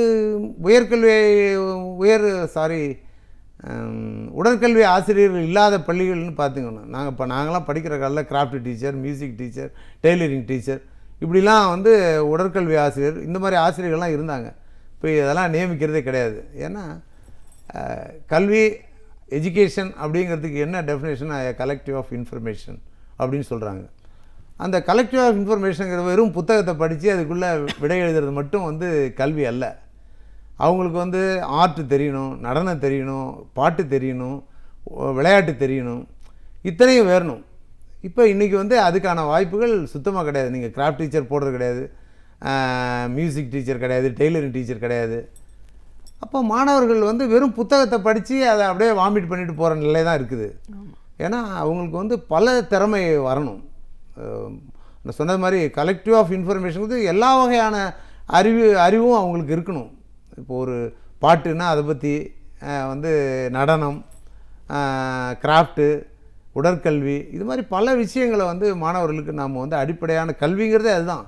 அது இல்லாமல் இன்றைக்கி என்ன செய்கிறோன்னா வெறும் புத்தகத்தை கொடுக்குறோம், அதை படிச்சுட்டு திருப்பி தேர்வு எழுதுகிறாங்க, மார்க் கொடுக்குறாங்க. அப்படி தான் போகுது ஒழிய பல திறமைகள் வந்து ஒவ்வொரு மாணவனுக்குள்ளேயும் ஒரு திறமை இருக்குது. இப்போ நாங்களாம் ஒரு கல்வி நிறுவனம் வச்சுருக்கும்போது சாதாரணமாக ஒரு மாணவனை கூப்பிட்டு நல்லா படிக்கிற பையனாக இருப்பான் அல்லது ஒரு சுமாராக படிக்கிற பையனாக இருப்பான், அவன்கிட்ட உள்ள ஒரு திறமை இருக்கும். அவன் வந்து டான்ஸுனால் நல்லா ஆடுவான், பாட்டு நல்லா பாடுவான், உடற்கல்வியில் சிறப்பாக வருவான். இந்த மாதிரி அவங்களுக்குள்ளே ஒவ்வொருத்தருக்குள்ளே நிறைய திறமைகள் ஒளிஞ்சு கிடக்குது. அந்த திறமையை கொண்டு வரதுக்கான வாய்ப்புகளை உருவாக்கி கொடுக்கறது வந்து ஆசிரியர்கள் தான். அந்த ஆசிரியர்கள் வந்து போதிய அளவில் நியமித்தால்தான் அவங்களுக்குள்ளே இருக்கிற ஆற்றலை அவங்க வெளியே கொண்டு வரும். ஏன்னா வந்து ஒரு ஆசிரியர் வந்து வெறும் பாடத்தை மட்டும் படிக்கிறதில்ல, எல்லா திறமையும் ஆசிரியர்கிட்ட இருக்க முடியாது. ஒரு பிஎட் படிக்கிற டீச்சரோ, ஒரு டீச்சர் படிக்கிறோ விளையாட்டில் வந்து அவங்களுக்கு அனுபவம் இருக்காது. அதுக்கு ஃபிசிக்கல் எஜுகேஷன் டீச்சரை போட்டால் தான் அவங்க அதை வெளியில் கொண்டு வர முடியும். அது மாதிரி திரும்பவும் அது மாதிரி வந்து எல்லா துறையும் உள்ளான ஆசிரியர்களை நியமித்து அவங்கள வந்து அவங்களுக்குள்ள திறமைகளை நம்ம கொண்டு வந்தோம்னா இப்போ எல்லா வகையான போட்டிகள்லையும் இன்றைக்கி வந்து ஒலிம்பிக் இது மாதிரி போட்டிகள்லாம் நம்ம வந்து ரொம்ப பின்தங்கி இருக்கிறதுக்கு காரணம் வந்து அடிப்படையிலேயே அவங்களுக்கு விளையாட்டில் ஆர்வத்தை நம்ம ஏற்படுத்தாதது தான் காரணம். அது ரொம்ப ரொம்ப முக்கியமான ஒரு விஷயமா நான் நினைக்கிறேன். ஒரு கல்வியாளர் அப்படிங்கிற முறையிலையும் ஒரு பள்ளியை நிர்வகிக்கிறீங்க அப்படின்ற முறையிலையும் இன்றைக்கி நிறைய மாணவர்கள் எந்த மாதிரியான ஒரு மனநிலையில் இருக்காங்க? இந்த 5 ஆண்டுகளை பொறுத்த வரைக்கும் கல்வியோட தரம் அப்படின்னு பார்த்தா எப்படி இருக்குது? இதுக்கு அப்பாற்பட்டு ஒரு நல்ல கல்வியை கொடுக்கணும் அப்படின்னும் போது ஆசிரியருக்கு உண்டான தகுதிகள் என்ன? ஆசிரியர் மாணவர்களுக்குமான தொடர்பு இன்றைக்கி எப்படி இருக்குது? அதை சரியான முறையில் கையாளும் போது தான் நல்ல மாணவரை உருவாக்க முடியும் அப்படின்னு உங்களோட அனுபவங்கள் சார்ந்து பல விஷயங்களை, கருத்துக்களை எங்களோட நீங்கள் முழுமையாக பகிர்ந்துட்டதுக்கு நன்றி. கலைஞர் தொலைக்காட்சிக்கும் உலகளவில் இந்த நிகழ்ச்சியை கண்டு கொண்டிருக்கிற தமிழர்களுக்கும் எனது நெஞ்சார்ந்த நன்றி. வணக்கம். இன்றைக்கு பேராசிரியர் சுபவீர பாண்டியன் அவர்கள் நமக்காக என்ன பயனுள்ள தகவல்களை பகிர்ந்து கொள்ள வந்திருக்கிறார் என்பதை கவனிக்கலாம்.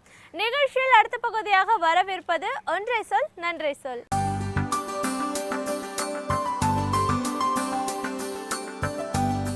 கல்வி கற்பதற்கு பள்ளிகளற்று தொடக்க பள்ளியில் படிப்பதற்கே 5-7 மைல் தொலைவு நடந்த காலம் அன்றைய காலம். ஆனால் இன்றைக்கு நிலைமைகள் மாறி எல்லா ஊர்களிலும் தொடக்க பள்ளிகள் என்பதை தாண்டி மிக அருகிலேயே கல்லூரிகள், பொறியியல் கல்லூரிகள், தமிழகத்தில் பல்வேறு மருத்துவக் கல்லூரிகள் என்று கல்வி நிறுவனங்கள் வளர்ந்திருக்கின்றன. கல்வி கற்றவர்களினுடைய எண்ணிக்கை மிக கூடியிருக்கிறது. இதனால் நம்மால் பெரும் மகிழ்ச்சி அடைய முடிகிறதா என்று கேட்டால் இப்போது இன்னொரு விதமான தயக்கங்கள் நமக்குள் ஏற்பட்டிருக்கின்றன. குறிப்பாக இந்த பொறியியல் கல்வி என்பதை நாம் எடுத்துக்கொண்டால் தமிழகத்திலே மட்டும் பொறியியல் பிஇ என்கிற படிப்பையும் தொழில்நுட்ப படிப்பை பிடெக் என்கிற படிப்பையும் கற்றுக் கொடுப்பதற்கு 538 கல்வி நிறுவனங்கள் இருக்கின்றன. 538 கல்வி நிறுவனங்களிலே ஒரு ஆண்டுக்கு எவ்வளவு பேர் படிக்கலாம்? 1,80,000 பேர் ஆண்டுதோறும் அங்கு படித்து பொறியாளர்களாக வெளியில் வரலாம். எனவே ஓர் ஆண்டுக்கு 1,80,000 பொறியாளர்கள் என்பது எண்ணிக்கையில் மிக மிக கூடுதல். ஒரு நாட்டுக்கு அவ்வளவு பொறியாளர்கள் தேவைப்படுமா என்கிற கேள்வியும் இன்றைக்கு எழுகிறது. இதனை வைத்துக்கொண்டுதான் இன்றைக்கு சமூக வலைத்தளங்களில் வேடிக்கையாக ஒரு செய்தியை பலர் உலவ விட்டிருக்கிறார்கள். அந்த செய்தி பொறியாளர்களை இழிவுபடுத்துவதற்காக இல்லை. பொறியாளர்களோ மருத்துவர்களோ வழக்கறிஞர்களோ எண்ணிக்கையில் எப்படி கூடிக்கொண்டிருக்கிறார்கள் என்பதை காட்டுவதற்குத்தான் அந்த செய்தி. ஆனால் கொஞ்சம் நையாண்டியாக சொல்லப்பட்டிருக்கிறது. ஒருவன் வந்து கேட்கிறான், இன்ஜினியர் வீடு எங்கென்ன இருக்குது என்று கேட்கிறான். இன்ஜினியர் இந்த ஊர்லேயே ஐயா ஒரே ஒருத்தர் தான் இருக்கிறார், அவர் அந்த 3வது தெருவில் இருக்கிறார் என்று சொன்ன காலம். அதற்கு பிறகு ஒரு 5 ஆண்டுகளுக்கு பிறகு அதே கேள்வி, அண்ணா இன்ஜினியர் வீடு எங்கே இருக்குது? 4-5 இன்ஜினியர் இருக்கிறாங்க, நீங்கள் யாரை கேட்குறீங்க என்கிற நிலை. அதற்கும் பிறகு 5 ஆண்டுகளுக்கு பிறகு, அண்ணா இன்ஜினியர் வீடு எங்கே இருக்குது? தெருவுக்கு ஒரு இன்ஜினியர் இருக்கிறாரு, நீங்கள் யாரை தேடி வந்தீங்க என்று கேட்டது. அதையும் தாண்டி அண்மையிலே, அண்ணா இன்ஜினியர் வீடு எங்கே இருக்குது என்று கேட்டால், எந்த கதவை தட்டினாலும் எல்லார் வீட்லேயும் இன்ஜினியர் இருக்கார், யாராவது வேணுமோ போய் பார் என்று சொல்லி இன்னமும் மலிவாக நையாண்டியாக அடுத்தடுத்த இடங்கள் வருகின்றன. அண்ணா இன்ஜினியர் வீடு எங்கே இருக்குது என்று கேட்டால், அட கிறுக்கு பயில இன்ஜினியருக்கெல்லாம் வீடு எங்கே இருக்குது, எல்லா இடத்துலையும் இன்ஜினியர் தான் படுத்திருக்கிறான் என்று சொல்லுகிற மாதிரி. இது பொறியாளர்களை குறைவுபடுத்துவதற்காகவோ இழிவுபடுத்துவதற்காகவோ இல்லை. இப்படி எண்ணிக்கை பெருகி இருக்கிறது என்பதை எடுத்து காட்டுகிற ஒரு நையாண்டி சித்திரம் இது. இன்றைக்கு சமூக வலைத்தளங்கள் அனைத்திலும் இது உலவி கொண்டிருப்பதை நாம் பார்க்கலாம். இதிலிருந்து நாம் என்ன அறிகிறோம் என்றால், எந்த ஒன்றும் அளவுக்கு மிஞ்சி போகிற போது நாம் எச்சரிக்கையாக இருக்க வேண்டியிருக்கிறது என்பதுதான். ஒரு காலகட்டத்தில் பொறியாளராக அந்த கல்லூரியில் சேருவதற்கே மிகப்பெரிய போட்டி இருந்தது.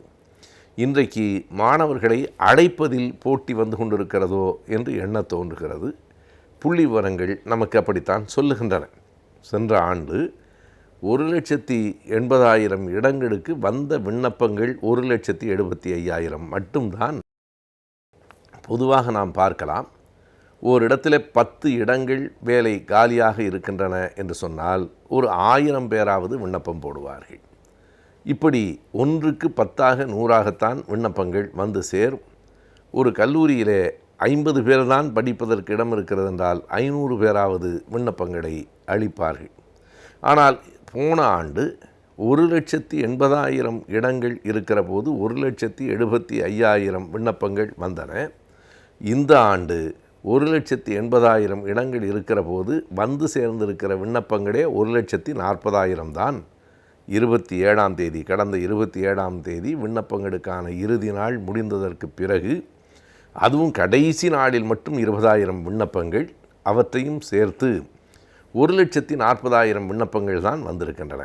1,40,000 பேரும் அப்படியே சேர்ந்து விடுவார்கள் என்று சொல்ல முடியாது. ஏனென்றால் ஒருவரே பல இடங்களுக்கும் விண்ணப்பங்களை போட்டிருப்பார். சென்ற ஆண்டு 1,75,000 விண்ணப்பங்கள் வந்திருந்தாலும் கூட 1,30,000 இடங்கள் தான் நிரம்பின. 50,000 இடங்கள் சென்ற ஆண்டே காலியாக இருந்தன.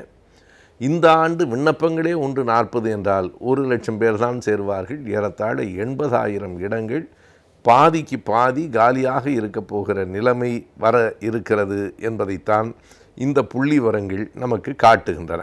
27ஆம் தேதி விண்ணப்பத்திற்கான இறுதி நாள் முடிவடைந்ததற்கு பிறகு தரப்பட்டிருக்கிற புள்ளி விவரங்களைத்தான் இப்போது நாம் பகிர்ந்து கொண்டோம். இந்த புள்ளி விவரங்களை பார்க்கிற போது இன்னும் 80,000 இடங்கள் காலியாக இருக்கின்றனவே என்பது இல்லை நம்முடைய கவலை. இப்படி எண்ணிக்கை கூடிக்கொண்டே போவதும் கூட மிகப்பெரிய கல்வி வளர்ச்சி என்று கணக்கிட்டு விட முடியாது. ஒரு பக்கத்தில் கல்வி கற்ற, அதாவது பட்டம் பெறுகிற இளைஞர்களின் எண்ணிக்கை கூடிக்கொண்டே போவதும், இன்னொரு பக்கம் அவர்கள் அந்த கல்வியை தாண்டி வேறு சமூக சிந்தனை அக்கறை அற்றவர்களாக வளர்வதும், இன்னொரு புறத்திலே பார்த்தால் அப்படி வெளிவந்தவர்களுக்கும் கூட வேலைகள் இல்லாத திண்டாட்டம் ஏற்படுவதுமாக இப்படி பல சிக்கல்களை நாம் எதிர்நோக்கி கொண்டிருக்கிறோம். நாம் முன்பு கண்ட சிக்கல்களுக்கும் இப்போது காணுகிற சிக்கல்களுக்கும் இடையில் வேறுபாடுகள் உள்ளன. முன்பெல்லாம் வேலை இருந்தது, தகுதியான ஆட்கள் இல்லை. பிறகு வேலையும் இருந்தது, தகுதியான ஆட்களும் இருந்தார்கள், ஆனால் அவர்கள் பொருத்தப்படவில்லை. இன்றைக்கு ஆட்கள் கூடுதலாக இருக்கிறார்கள், வேலைகள் மிக குறைந்து போகின்றன என்கிற பல்வேறு விதமான சிக்கல்கள் வந்து கொண்டிருக்கின்றன. இவற்றையெல்லாம் நாம் கவனமாக எதிர்நோக்க வேண்டியிருக்கிறது. கல்வி பற்றிய புதிய கொள்கை, புதிய பார்வை அரசுக்கும் மக்களுக்கும் தேவைப்படுகிறது. எல்லாவற்றையும் அரசு மட்டுமே செய்துவிட முடியும் அல்லது அரசே அனைத்தையும் பார்த்து கொள்ளும் என்று இருப்பது ஒரு நல்ல சமூகத்திற்கு அழகு ஆகாது. எனவே கல்வி பற்றிய புதிய கொள்கையை அரசு வகுக்க வேண்டும். கல்வி பற்றிய புதிய பார்வை மக்களுக்கும் வந்து சேர வேண்டும். இந்த இரண்டிற்குமான தேவையை நோக்கி அந்த இடத்தில் நாம் நின்று கொண்டிருக்கிறோம் என்பதைத்தான் இந்த புள்ளி விவரங்கள் காட்டுகின்றன. ஒரு கல்லூரியிலே எவ்வளவு இடங்கள் நிரம்பியிருக்கின்றன, எவ்வளவு இடங்கள் காலியாக இருக்கின்றன என்று கணக்கு பார்ப்பது நம்முடைய நோக்கமில்லை. இந்த எண்ணிக்கைகள் எப்படிப்பட்ட ஒரு சமூகத்தை எதிரொலிக்கின்றன என்பதை ஆராய்வது தான் நம்முடைய நோக்கம். அந்த அடிப்படையில் பார்க்கிற போது ஒரு புதிய கல்வி கொள்கையும் புதிய கல்வி பார்வையும் அரசுக்கும் மக்களுக்கும் வர வேண்டும் என்பதை நாம் கண்டிப்பாக உணர்கிறோம். சுற்றுச்சூழல் சீராக இருந்தால்தான் நம்முடைய சமூகம் சிறப்பாக அமையும். ஆதலால் சுற்றுச்சூழலை எவ்வாறு சீராக வைக்க வேண்டும் என்ற தகவல்களை நம்மிடையே பகிர்ந்து கொள்ள வந்திருக்கிறார் டாக்டர் வின்சென்ட் அவர்கள். நிகழ்ச்சியில் நிறைவு பகுதியாக வரவிருப்பது சுற்றுச்சூழல்.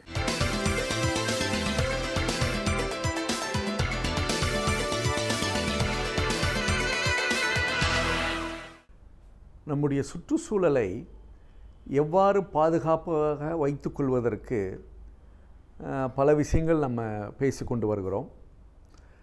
ஆனால் அதையும் தாண்டி சில நேரங்களில் நமக்கு ஒரு வினா வருவது உண்டு.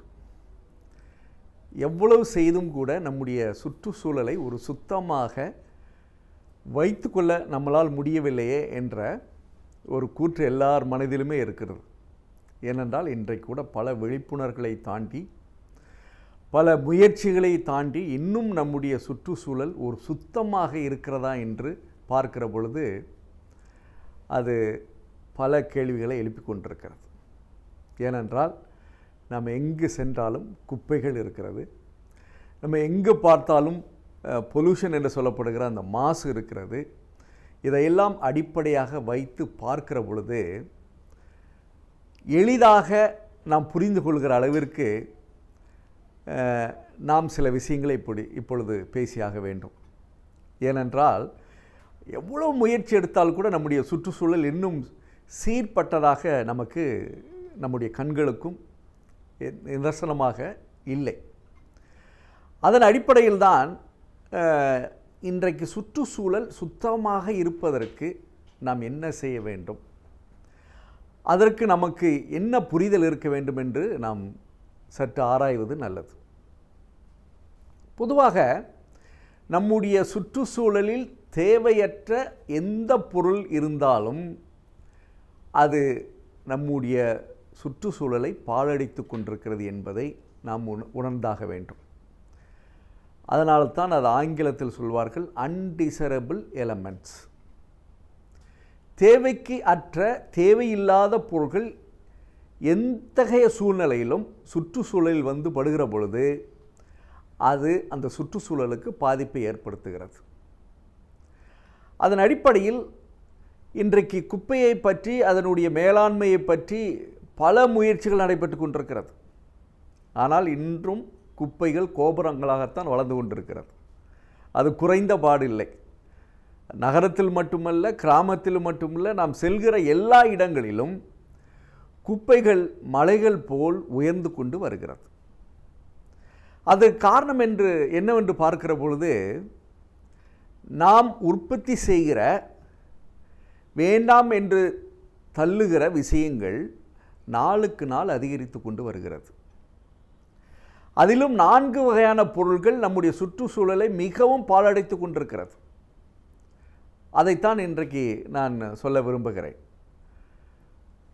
பொதுவாக தொழிற்சாலைகளிலிருந்து வருகிற கழிவுகள், அதை நாம் மேலாண்மை செய்யாதனால் அது நம்முடைய சுற்றுச்சூழலில் நிரந்தரமாக தங்கிவிடுகிறது. அதனால் வரக்கூடிய பாதிப்புகள் அதிகம். இரண்டாவது முனிசிபல் வேஸ்ட் என்று சொல்கிறோம். அதாவது நம்முடைய வீடுகளிலிருந்து வெளிவருகிற அந்த தேவையற்ற பொருட்கள் நம்முடைய சுற்றுச்சூழலில் வந்து தங்கி நமக்கு பெரிய பாதிப்பை ஏற்படுத்தி கொண்டிருக்கிறது. மூன்றாவது பயோ வேஸ்ட், அதாவது பயோமெடிக்கல் வேஸ்ட் என்று சொல்கிற நம்முடைய மருத்துவமனைகளில் இருந்து வெளியேறுகிற அந்த கழிவுகள், அதுவும் நம்முடைய சுற்றுச்சூழலுக்கு ஒரு பெரிய நிரந்தர ஆபத்தை விளைவித்து கொண்டிருக்கிறது. நான்காவதாக இப்பொழுது புதிதாக உருவாயிருக்கிற அந்த பொருள் என்னவென்று கேட்டால் வேஸ்ட் என்று சொல்லப்படுகிற, எலக்ட்ரானிக் வேஸ்ட் என்று சொல்லப்படுகிற அந்த கழிவு. இவ்வாறாக ஒவ்வொரு சூழ்நிலையிலும் இருந்து இந்த மாதிரி கழிவுகளை நாம் உற்பத்தி செய்து கொண்டே இருக்க நம்முடைய சுற்றுச்சூழல் எப்படி சுத்தமாகும் என்று நாம் எதிர்பார்க்க முடியும். அதனால்தான் ஏதோ ஒரு வகையில் பல முயற்சிகளை செய்து ஒரு வகையான குப்பைகளை நாம் குறைத்து கொண்டு வருகிற நேரத்தில், ஆனால் நம்முடைய அந்த வாழ்க்கை முறை, நம்முடைய மக்களுடைய வாழ்க்கை முறை பல வகையான தேவையற்ற பொருட்களை உற்பத்தி செய்து கொண்டே இருப்பதனுடைய காரணமாக இன்றைக்கு நம்முடைய சுற்றுச்சூழல் அனைத்துமே எப்பொழுதுமே ஒரு பாழடைந்ததாகவே இருந்து கொண்டிருக்கிறது.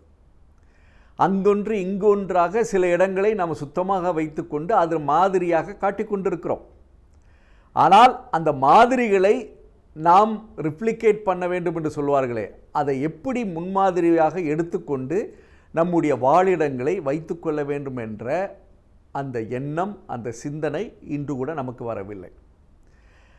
அதில் முதலாவதாக நான் குறிப்பிட்ட அந்த தொழிற்சாலையிலிருந்து வரக்கூடிய கழிவுகள் எந்த அளவுக்கு ஆபத்தாக இருக்கிறது என்பதை பல சூழ்நிலையில் நம்ம தெரிந்திருந்தால் கூட, ஆனால் அதிலிருந்து வர கழிவுகளை மேலாண்மை செய்யாதனுடைய காரணமாக இன்று கூட அந்த தொழிற்சாலை கழிவுகள் நம்முடைய மனிதர்களுக்கும் விலங்குகளுக்கும் தாவரங்களுக்கும் பெரிய பாதிப்பை ஏற்படுத்தி கொண்டிருக்கிறது.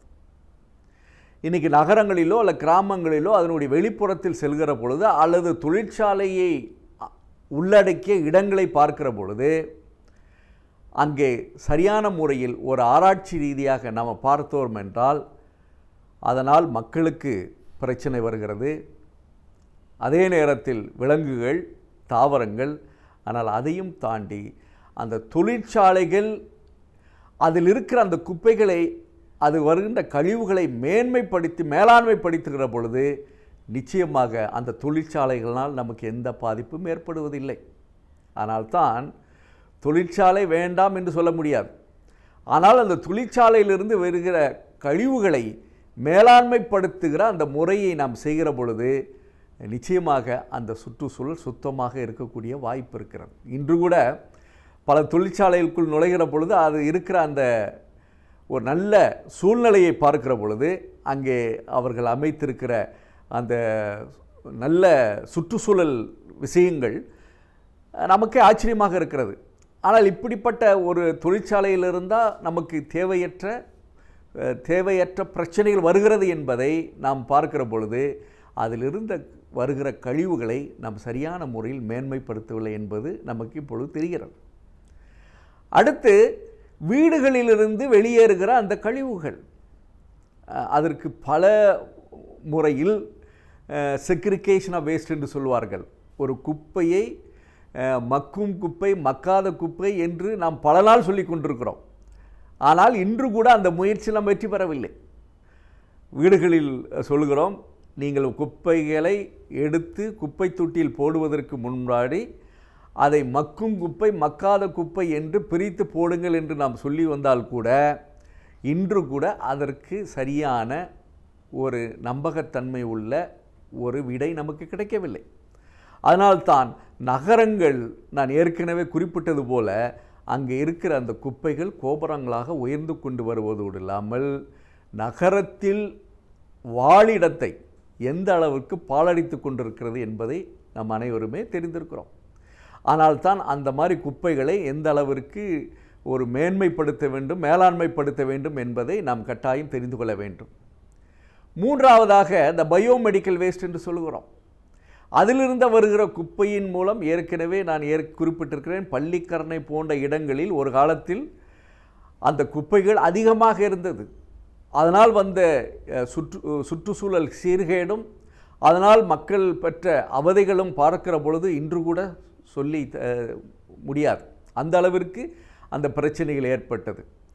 அடுத்து நான்காவதாக வேஸ்ட் என்று சொல்லப்படுகிற அந்த புது வகையான கழிவுகள் இன்றைக்கு அனைத்து இடங்களையும் பாழடித்து கொண்டிருக்கிறது என்பதை நாம் புரிகிற பொழுது நம்முடைய சுற்றுச்சூழல் சுத்தமாக இருக்க வேண்டும் என்றால் நாம் நம்முடைய வாழ்க்கை முறையில் ஏற்படுத்துகிற அந்த குப்பைகளை அதை சரியான முறையில் மேலாண்மைப்படுத்தி அதை நம்முடைய சுற்றுச்சூழலிருந்து அகற்றுகிற பொழுது நிச்சயமாக நம்முடைய சுற்றுச்சூழல் எப்பொழுதுமே சிறந்ததாக இருக்கும்.